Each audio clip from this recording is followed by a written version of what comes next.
بالله من الشيطان الرجيم بسم الله الرحمن الرحیم. یہ دجال مسیح کے متعلق جو پروگرام پیش کیا جا رہا ہے، یہ اس کا دوسرا حصہ میں پیش کر رہا ہوں. یہ بہت ضروری چیز ہے عیسائیت کو سمجھنے کے لیے، کہ عیسائیت کی تعلیم کو سمجھنے کے لیے اس مضمون کو سمجھنا بہت ضروری ہے.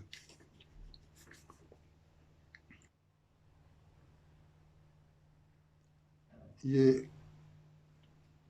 ان اقوام کی جو مادی ترقی ہے، اس مادی ترقی کی بدولت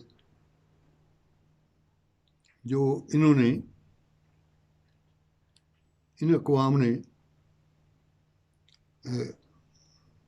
تباہ کن ہتھیار بنا لی، اور اقتصادی ترقی جو میں بہت سیاسی بھی بہتری حاصل ہو گئی. اور اس کی بدولت نہ ان پہاڑوں کی چوٹیوں، نہ ان کی راہ میں حائل ہو سکی، اور نہ سمندروں کے پانی. پھر وہی مادی وسائل کے بل بوتے پر یہ اقوام مشرق میں بھی پہنچ گئیں.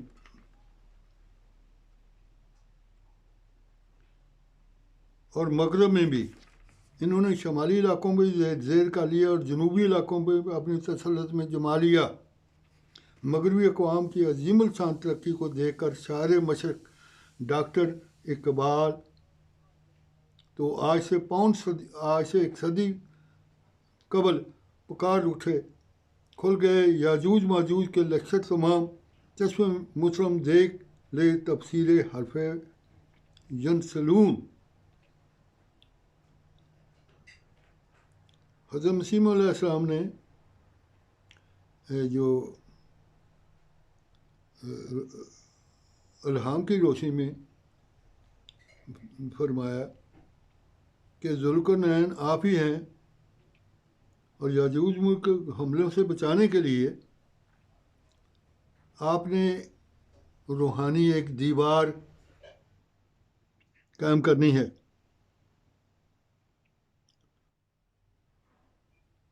یہ دیوار جو ہے تعمیر کرنی ہے. یہ بتایا گیا ہے کہ وہ دیوار دلائل قویہ اور عقلیہ اور نقلیہ ہیں جو مسیح موعود ذوالقرنین ثانی نے مسیح اقوام کی تثلیث الحاد کے مقابلے کے لیے تعمیر کی ہے. اسلام کے حملوں اور اس کے دفاع کے لیے ایک عظیم الشان روحانی قلعہ تعمیر آپ نے کیا. ان کے تخریبی حربوں سے بچانے کے لیے آپ کی قائم کردہ جماعت یاجوج موجود سیاسی طاقت کے بالمقابل دجال کے مذہبی طاقت کے خلاف بھی روحانی جنگ میں پیش ہیں. حدیث میں لکھا ہے کہ یاجوج موجود مسیح اقوام اپنی طاقت کے ساتھ تمام قوموں پر غالب آ جائے گا، اس کے ساتھ کسی کو تابع مقابلہ نہ رہے گی. تب مسیح موعود کو حکم ہوگا کہ اپنی جماعت کو کوہ طور کی پناہ میں لے آوے، یعنی آسمانی نشانوں کے ساتھ مقابلہ کرے. 1400 سال قبل آن نے یہ نصیحت فرما دی تھی، یاجوج ماجوج مغربی اقوام کے مقابلے کی کسی انسان کی طاقت نہ ہوگی، یعنی روحانی مقابلے کے سوا یہ کوئی ان سے مقابلہ نہیں کر سکے گا. یہ مسلم کتاب فتن کی حدیث ہے، ہر شخص اس کا مطالعہ کر سکتا ہے. فرمایا مسیح موت کی دعا کے ذریعے جو کچھ ہوگا خدا کی تقدیر ان کو مارے گی.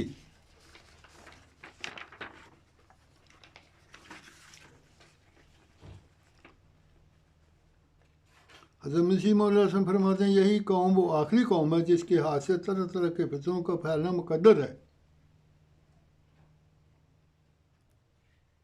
مقدر تھا، جس نے دنیا میں طرح طرح کے ساحرانہ کلام دکھلائے. اور جیسا کہ لکھا ہے کہ دجال نبوت کا دعویٰ کرے گا، یعنی وہ نیز خدائی کا دعویٰ بھی اس سے ظہور میں آئے گا. وہ دونوں باتیں اس قوم میں ظہور میں آ گئیں. پھر فرماتے ہیں چنانچہ ہم نے دیکھ لیا ہے کہ وہ مناظرات جو ان کی طرف سے دجالی قوم کے پادریوں کی طرف سے مباحثات وقت میں بہودہ دور دراز اصدق جواب عمدن دیتے ہیں جب ہم تو ایک نئی یہ انجیل بنا رہے ہوتے ہیں۔ حدیث میں بھی دجال کی ایک آنکھ کانا ہوگا۔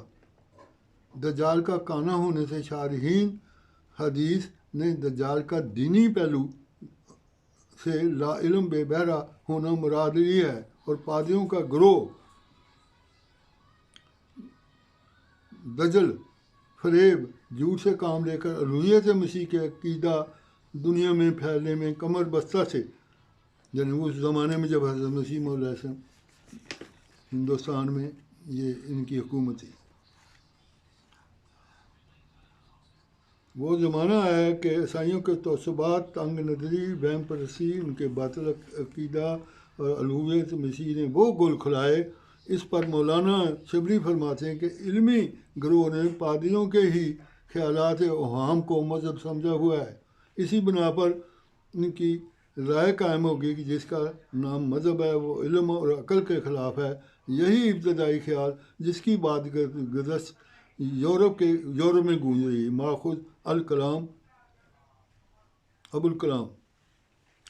حضرت اقدس مسیح موعود فرماتے ہیں کہ حضرت عیسیٰ کے وقت میں یہودیوں کی تمام قبوتیں سلب ہو چکی تھیں۔ ان کے پاس فقط مکر و فریب زبانی باتوں کا کچھ نہ تھا، بلکہ وہ فرماتے ہیں وہ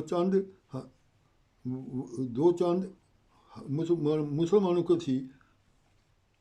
وہ تلوار سے انگریز کے نافرمانی نہیں کر سکتے تھے، کیونکہ خود تلواریں ان کے پاس نہیں تھیں، اور دلی کا تخت انگریزوں نے ایسا لے لیا، قبضہ کر لیا، جیسا کہ یہودیوں کے تخت کے وقت سلطنت رومیہ نے اس وقت کے بادشاہوں کی بدچلنی اور نالیاقتی کی وجہ سے لے لیا تھا۔ شہادت القرآن صفحہ 308۔ حضرت مسیح موعود علیہ السلام فرماتے ہیں زمانے کا بہترین جہاد اعلاء کلمہ اسلام کرنا اور مخالفوں کے الزامات کا جواب دینا، جب تک کوئی دوسری صورت پیدا نہ ہو جس پر آپ پر کفر کے فتوے لگائے گئے۔ لیکن بعد میں ہندوستان کے جید علماء پر واضح ہو گیا کہ انہیں اقرار کرنا پڑا کہ باقی کلمی دور کا جہاد ہے۔ غلبہ اسلام کا مجرا خدا تعالیٰ نے خطبہ الہامیہ میں یہ ترجمہ یاجوج موجود کا فساد اپنی انتہا کو پہنچ جائے گا تو مسیح موعود اپنے رب جلیل کے سامنے بڑی گریہ داری کے ساتھ راتوں کو اٹھ کر ان مصائب کے